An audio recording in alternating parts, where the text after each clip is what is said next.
Bionicle Equestrian Saga by Noble Blast, Chapter 5.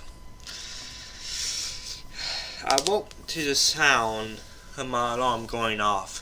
I blinked a couple of times to try and evade the clutches of sleep before turning off the alarm, slamming the screen of the laptop down.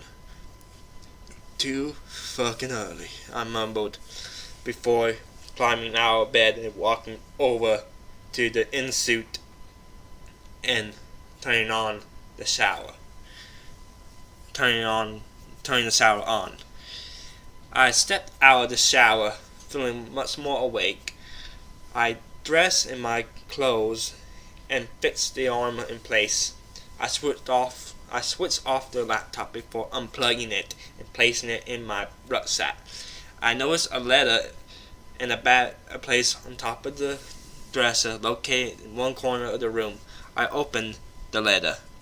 Dear Fulcorin, you will find enclosed in this letter a proof of citizenship card, a return travel ticket to Ponyville, approximately 1,000 bits of Equestrian currency to cover the cost of food and any clothing you require. A guard will be waiting outside your door to escort you to the railway station, and Twilight will meet you at the station in Ponyville. Signed, Princess Celeste. P.S. I would like to see you off, but I'm afraid I have royal duties to attend to. I put the letter back on the table and picked up the money bag, carefully placing it in my rucksack before putting on the rucksack and sword on my back. Placing the camera bag on my shoulder, using the shoulder strap. I placed the tickets and the citizenship card in a pocket on the camera bag. Satisfied I had everything, I walked out of the door and saw that, as stated in the letter, there was indeed a guard outside the door. I nodded in acknowledgement towards the guard. Morning, I said. I'm guessing you wish to go to the train station now, he said. Lead the way, I said, gesturing down the hallway. Eventually, we came across hallways that I was not familiar with. There was noticeably more ponies walking about, and some of them stopped to stare at me as I walked past. Oh great, here we go again, I thought, as we exited the castle and walked out in the fresh air. We walked down one of the streets. I noticed two things. One, I was the tallest person in the street. Two, as a result of this, I was noticed by every pony walking through the streets, and meeting them gave me a really wide berth as I walked past. The ones that didn't had their noses pointed so high up that they were any higher they would have been cast as astronauts. After walking for about 10 minutes, we arrived at the train station. I stopped and turned towards the guard. Thank you. I probably can make my own way from here, I said, and the guard nodded before walking back in the direction of the castle. I made my way over to this entrance of the station and found myself in a large hall. On the far wall there was a active notice board displaying the times of the next trains. I walked closer and looked for the next train to Ponyville. Let's see, train calling at Ponyville. Platform 7 leaves at 10:30. Current time 10 o'clock. I walked past the information board towards the platforms, following the signs as I went. Walking onto the platforms, I saw steam locomotives of various sizes, from the mighty express locomotive to the humble little tank engine. If I didn't have the If I didn't have a train to catch, I would have taken my camera out and started photographing each and every one. I walked over to Plant 47 when I found a small train of coaches similar to the Transway coaches from the UK. The locomotion was similar to double ferry type of locomotion. I walked into one of the carriages about halfway down the train via the steps at one end. The interior of the carriage was an open style, meaning no compartments, and there were a few groups of ponies, but not enough to make it seem crowded. I chose an empty table seat about halfway along the carriage and placed my rucksack and sword in the luggage rack above the seat, but retrieved one of the books from the rucksack before taking my camera bag off and placing it on the table. I sat down, having nothing better to do, opened the book and started reading. As I read the book, I began to hear whispers across from me. I looked to the other side of the carriage and found a group of unicorns sitting at the adjusted table, whispering amongst themselves, whilst frequently glancing at me. I sighed before turning to them and said, "What, can a man have a hobby?" They quickly started looking elsewhere other than at me. I shook my head slightly before resuming my reading. About 5 minutes, I heard the locomotion give a high-speed whistle,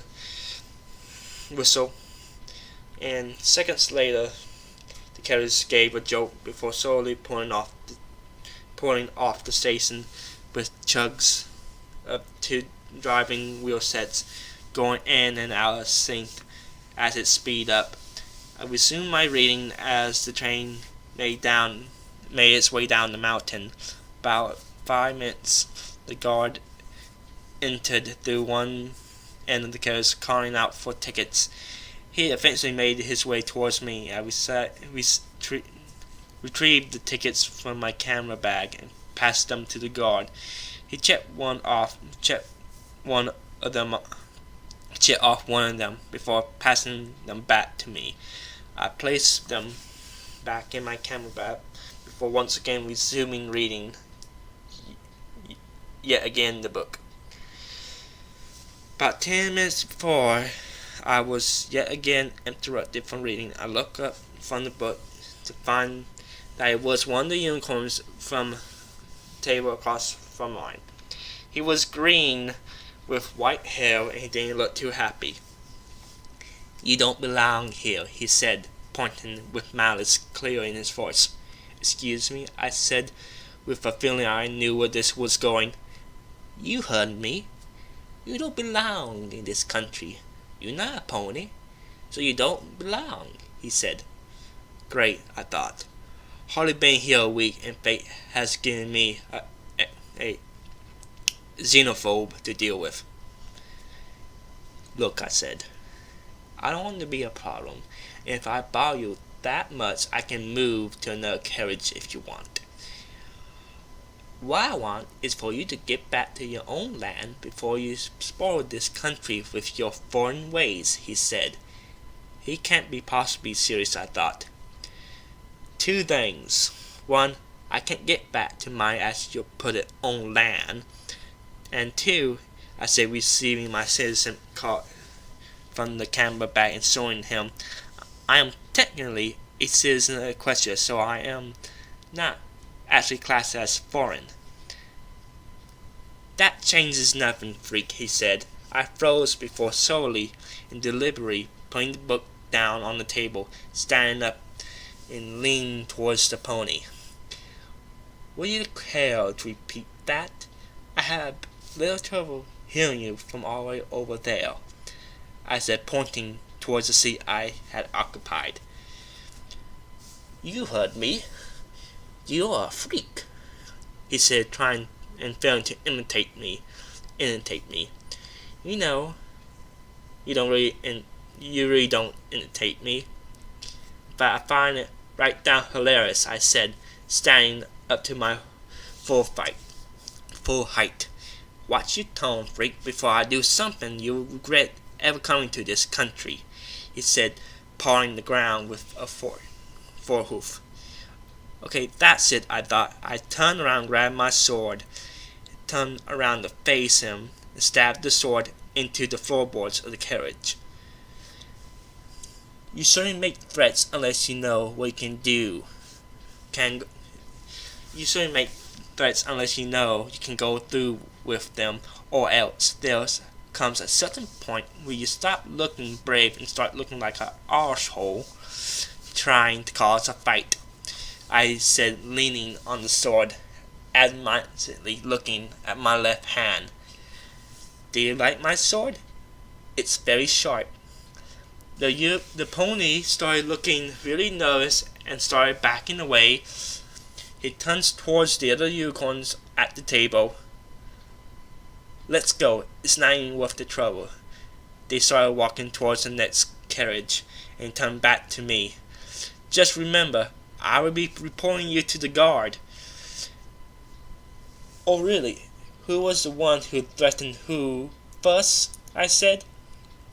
They walked into the next carriage rather quickly, and once they were gone, I noticed it was completely silent except for the frequent beat of the carriage wheels rolling over the joints in the track, and everyone was looking at me. I placed my sword back on the luggage rack and turned around. I clapped my hand together before saying, Sorry for the disturbance, everyone. I was happy to move to another carriage and forget about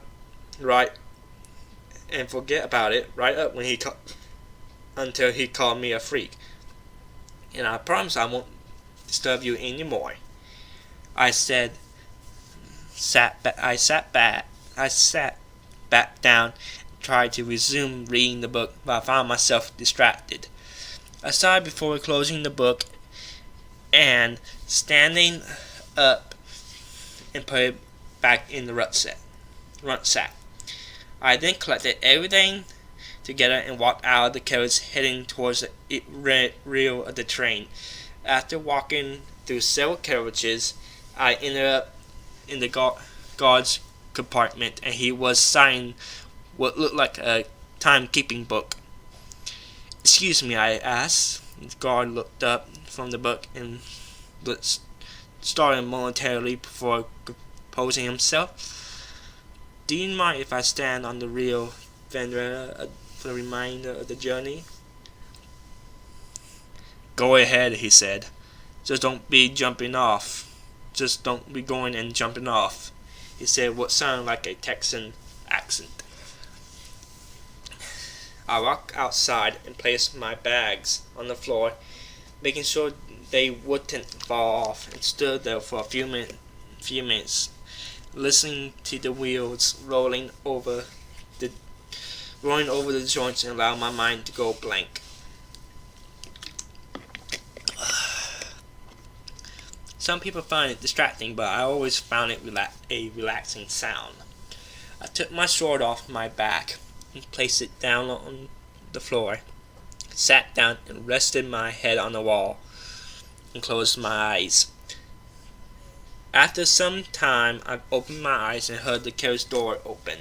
I looked toward the door to see, not the guard as I expected, but an orange Pegasus with slightly unkempt maroon hair. You come out here to find a quiet spot? I asked. She looked startled when she saw me. Don't worry, I don't bite. She hesitantly sat down. Unless someone insults you, she said in a distinctly charming ham accent. At least that's what the ponies call it. To me, it sounded like she was from London. Think of a light, cocky accent. I'm guessing you saw my little outburst then? If you're here to tell me the same thing as the other pony, then you can just piss off, I said, pointing a thumb towards the door. She just snorted. I didn't come here to pick a fight, she said. I came to say good job. Not many ponies would scare some pony like that. Scare off some pony like that. For a start, I'm not a pony, I said. It also helps when you have a fuck-sized oversized sword. A fuck-off-sized sword. I said. I pointed to the aforementioned sword with a smirk, and she burst out laughing. Look on his face when you stabbed it into the floor and said, "Do you like my sword?" She said in between giggles, and I suddenly realized something. Hey, why are you taking this train when you could just fly? Your wings seem to be good enough conditions to be able to do that, I asked, and she became really serious as I said that. Truthfully, she asked, what do you think? I'm a special ops guard that's been assigned to assess whether you are suitable for enrollment. But Celeste said that the side effects can affect my conditions, especially the hyper-awareness, and the fact I take everything I see will mean I will have more chance being accepted for training. Yes, but we have to assess every aspect of your conditions. That fact you are a completely new species complicates things even further. I also assigned you to act as a guide, long term, she said. As in during training or whilst I travel as well, I asked, with one eyebrow raised. As in until you finish your little adventure around the world, she said. Why would I need someone to act as a guide for me all that time? I could be gone for months or even years, I said, shrugging. Do you speak German? Or Griffin? Minotaur? She asked, pointing at me. If the first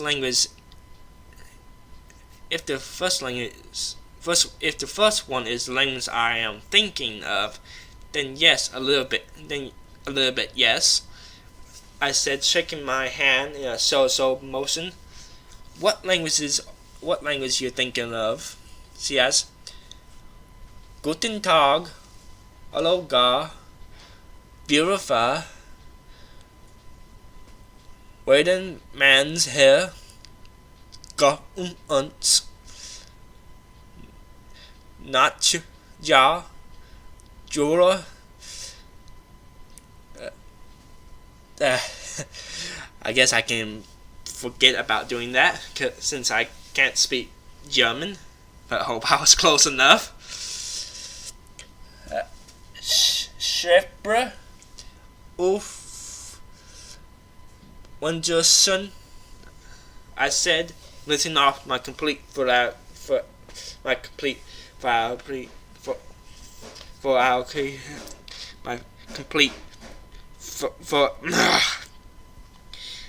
said, listen off my complete vocabulary of German. There are also a couple of songs in that song that I can sing all through, though I have translated. They're not the sort of things you should sing about in public, I said, stuttering a bit. That Germain, what do you think it was? She asked, head cocked to one side. German. In their language it's called Dustrint. I said, care to tell me what the other two sound like? I asked.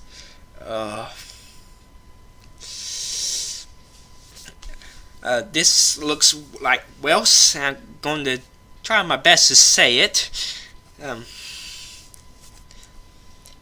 Dita ta, va grip, letter song, and my head yet but minotaur.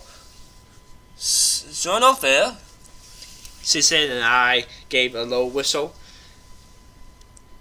I can't speak a word of either language, although the first one sounds Swedish and the second one sounds a lot like Welsh, which is a beautiful language in my opinion. It also has one of the longest words in any language. Just a second, I show you. I said, digging into my rucksack, retrieving my laptop. She seemed confused what the laptop was. I turned it on and brought it to the road. I turned it on and brought up this Word document and typed in the word before showing it to her. I'm not going to try to even pronounce that. Have a go in pronouncing that, I said, smirking. She stares at the string for several minutes, trying to sound it out a couple of times before ultimately giving up. I can't pronounce it. I may be able to speak the language, but that doesn't mean I can say mile-long words, she said, looking wild and annoyed. If you find it so funny, then why you say it? I think you pronounce along the lines of I start in the hill, Fallen Val, Pull Gun, Va Georgie, Krim, Dol Bull, Has Google, Go Got, I think. Her face went blank for a couple of seconds, almost as she was trying to process what I just said. That's just describing the place or location it's in, she said, throwing her hooves in the air. That's the stupidest thing I ever heard. And that's why I always referred as glove for PG. We're used in the letter and by people that don't have the time to say all of it. And the reason they added the PG because there is several other towns in Wales called Logru. Other towns in Wales called Logru. I said, anyways, you never told me your name. If you're going to be my guide for God knows how long, I'll need to know at least that. The name's Autumn Skies, she said, holding out a hoof. Full Conan, I said, before grabbing the hoof and shaking it. We sat there some time, just watching the world go by, and after a while I turned to Autumn Skies and asked, I've been wondering, I've seen marks on the rears of loads of different ponies. What are they? Autumn Skies looked at me if I'd grown a second head. You're kidding, right? You tell me you don't know what a cutie mark is? She asked, one eyebrow raised. Alien, remember, I said. A cutie mark is a mark that appears on a pony's flank when they discover their special talent. For example, mine represents my talent for fighting using blade weapons. Autumn said, pointing at her mark. It was an image of two swords crossed in front of a sun. In that the case, then what does Celeste and Luna's marks represent? I asked. They control the sun and moon represently. Adam said matter-of-factly. Ha, I got bullshit on that. There's no way they could control the sun and the moon, which is all the way up in space from their castle, I said. Autumn snorted. They use magic, she said. She said matter-of-factly. And they don't use magic. If they don't use magic, then how the moon and sun move through the sky?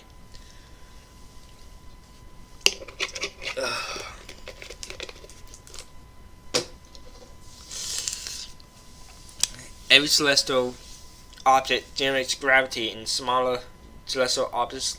Let's say, for argument's sake, a moon orbits around the planet, with orbits around a sun or a star, depending on the point of view, which orbits around a galaxy. It's one of the laws of physics, and you can't change those unless you're a black hole, and they are the only exception. Autumn was about to argue the point, but the guard opened the opened the door and looked at us. "We'll soon be arriving in Ponyville. If y'all getting off, then y'all best make your way to the passenger compartments now," he said before walking back into the guard's compartment. I gathered up my stuff before walking through the exit on the other side of the carriage with autumn skies falling shortly after she stopped to collect a bag of some sort. The train eventually pulled into the station. I could see Twilight standing on the platform. I stepped off the train and walked over to greet her. "Good day, Twilight," I said, nodding to the alicorn. "Hello, Fur Conan. How was the journey?" she asked. I chuckled slightly while pinching the bridge of my nose. I shook my head before saying, in the word eventful, "Oh, if you see a unicorn with white hair walking around in town, let me know, okay?"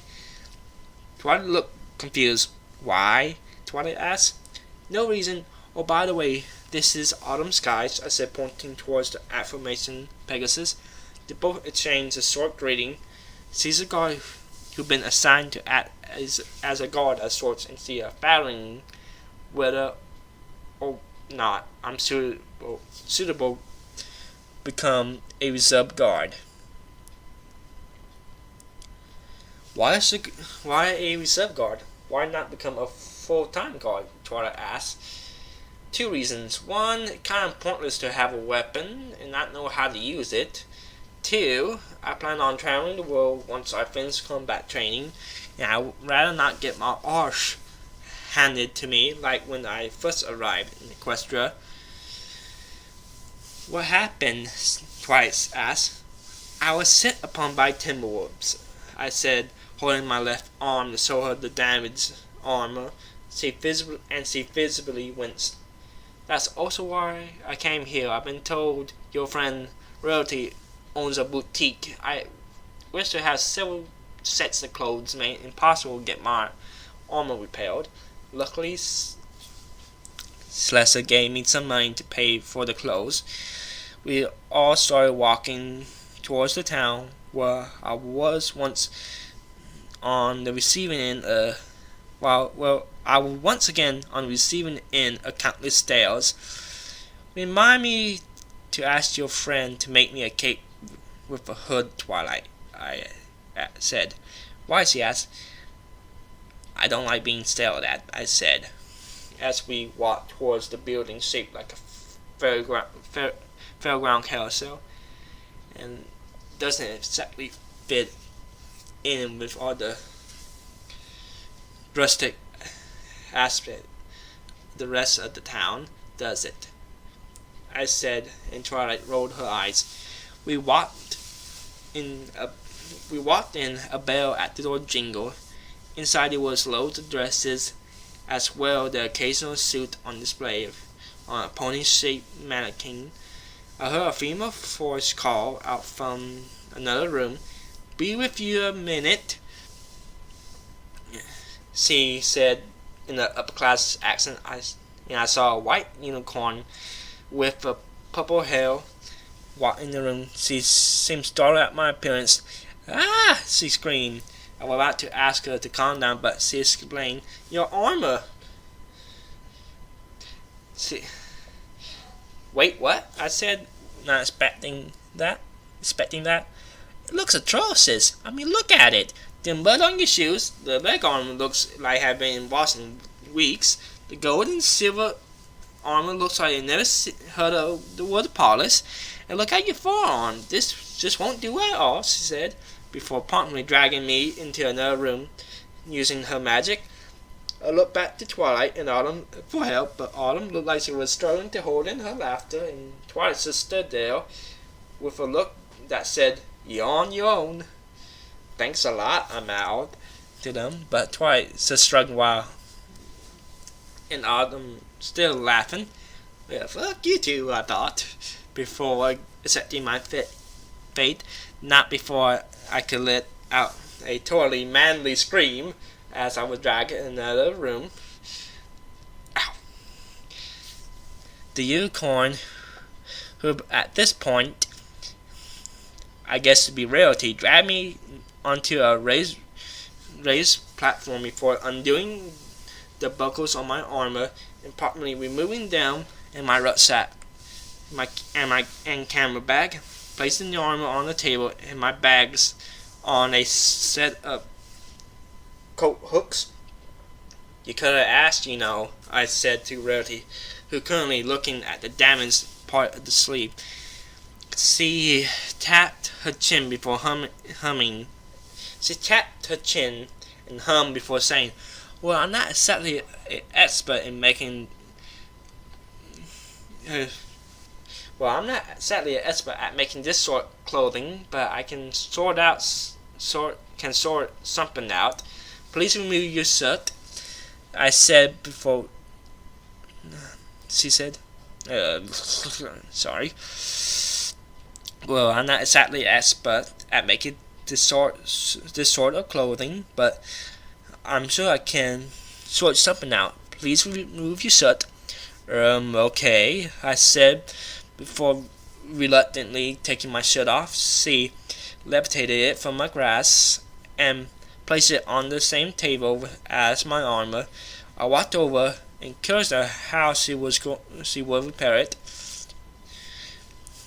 She removed the damaged scales plus any undamaged scales that surrounded them, leaving quite a large hole in the sleeve, and a circular piece of scale armor was separated from the sleeve.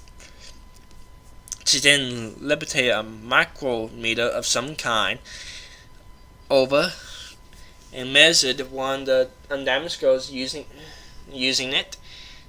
She wrote down whatever measurements she took before levitating the countless smaller scales of varying sizes over.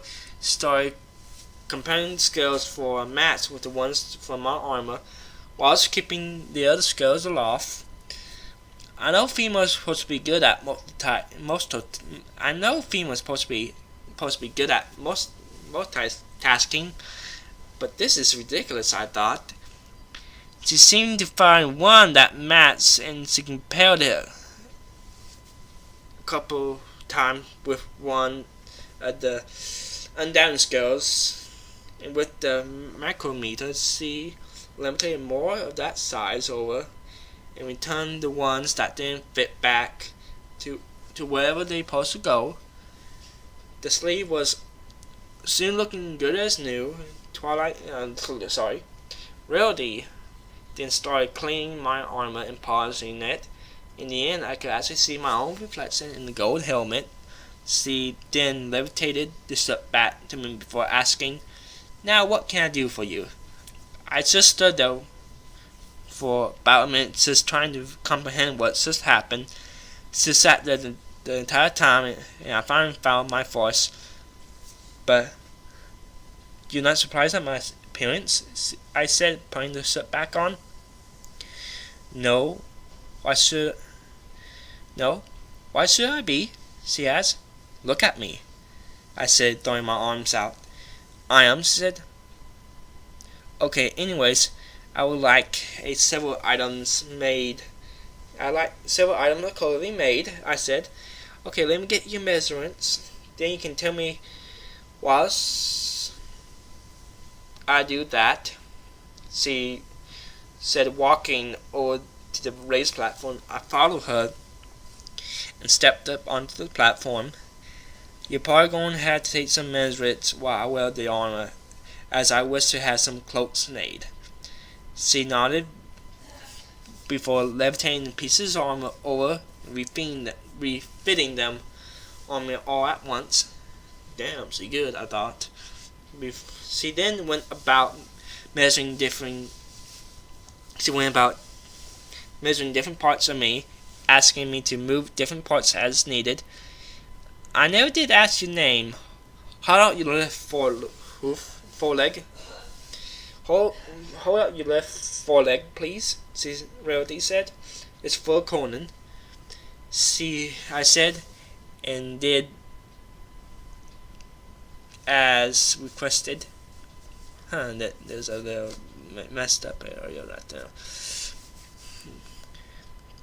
Judging from your voice, I was guess you're from Cheltenham, but your appearance says otherwise. She said. I chuckled slightly. Pretty much everyone I meet says I have a Cheltenham accent. But no, I don't come from there, I said.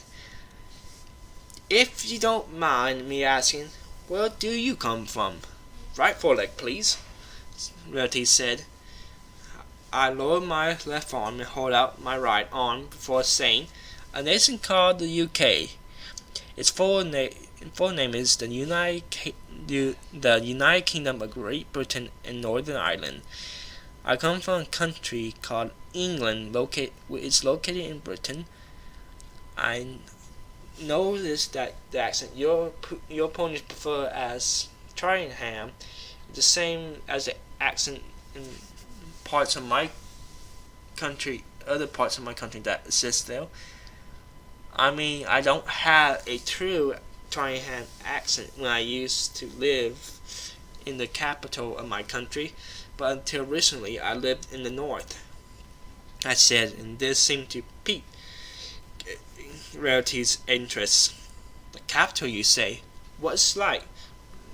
Raise both forelegs, please, she said before measuring my chest and abdomen. Well, it's nothing like Canterlot, that for sure.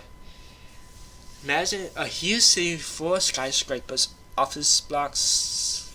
Not much to look at in terms of aesthetics, but places like Buckingham Palace and the Trafalgar Squares are nice. A palace? You're ruled by royalty? She asked, wide-eyed. We're ruled by Queen Elizabeth II, or do we have a parliament that makes most of the decisions nowadays? I said. Anyway, what sorts of clothes you would like? Rarity asked things off the measurements and levitating a quill and piece of paper over to the table. I thought for a few moments before deciding. I have two disco coats I want to have made. I said I want both of them to be hooded, but the first one I would like to be a thin material for spring, summer, and autumn weather, preferably with a dark colored material, black as possible, with red velvet on the inside. I want it to be loose fitting to help get rid of excess heat and conceal my exact form. Not everyone as discreet or polite about relaxing to me as you are, but it can't restrict movement too much and needs to be easy to remove if needed be, and also has to have an opening in the back so I can remove my sword. If possible, I would also like the outer material to be waterproof. She said, taking down notes, I described what I wanted, and when she finished, I continued. The second one I tend to use for winter or snowy conditions, so it has to be good at trapping heat. I want it to be white in color to blend in with the snow, and maybe a piece of material separate from the hood at the front to keep snow and wind out of my face, but it needs to be able to have it stop just under my eyes. She took the notes for the second one before turning to me. I'll be able to have them done by 3 days from now. How'd that sound? Rarity asked. That sounds great. How much it will cost you to make them both? I asked, going over my rucksack between the bag of coins, but Rarity shook her head. Consider them a gift, Rarity said, pushing the bag of bits away from her. What? I said, doing a double take. I love a challenge. Or anything unusual, she shrugged. And the design of your armor had given me lots of inspiration for my next line of clothes. Are you sure? I said, feeling guilty. Yes, I am sure, she said with a smile, and I gathered my stuff and walked back into the main room where I found Autumn and Twilight talking. Rarity noticed them as well. Oh, Twilight, when did you get here? Twilight Autumn burst out laughing. Laugh it up, Fuzzball, I said, crossing my arms. Twilight chuckled a couple more times before responding to Rarity. We walked in for Conan. You were so busy fretting over how he looked that you didn't even notice us, she said with a knowing look on her face. Rarity blushed from embarrassment. Well, I guess I can get carried away sometimes, Rarity said, and Twilight then turned to me. Have you done everything you need to do here? She asked. I nodded. In that case, then, we'll be best off. I hope to see you again soon, Rarity. It's most certainly. Now bid you farewell, for Conan, Rarity said. Auf Wiedersehen, I said. Auf Wiedersehen, I said. With that, Twilight, Autumn, and I walked out the door. Twilight turns towards me. So, do you have any other plans for the day, Conan? She said. Yeah, I was about to reply when I heard a yell coming from the sky. Get away from them! I was promptly sent flying through the air by something blue and landed on the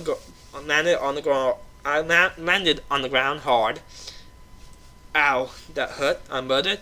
I could see Twilight saying something, but almost like she was having an argument with someone, though I couldn't understand what she was saying. I was too focused on the dull pain in my chest and the pounding headache I now had. I sat up and took my helmet off before rubbing my forehead. I could see a gray Pegasus with blonde hair flying over my head. I shook my head to clear up my vision, but that just made the headache worse. Hey, for Conan, are you alright? Autumn asked. Did anyone catch the number that in the LNER A4 locomotive? I said promptly before blacking out. Ooh.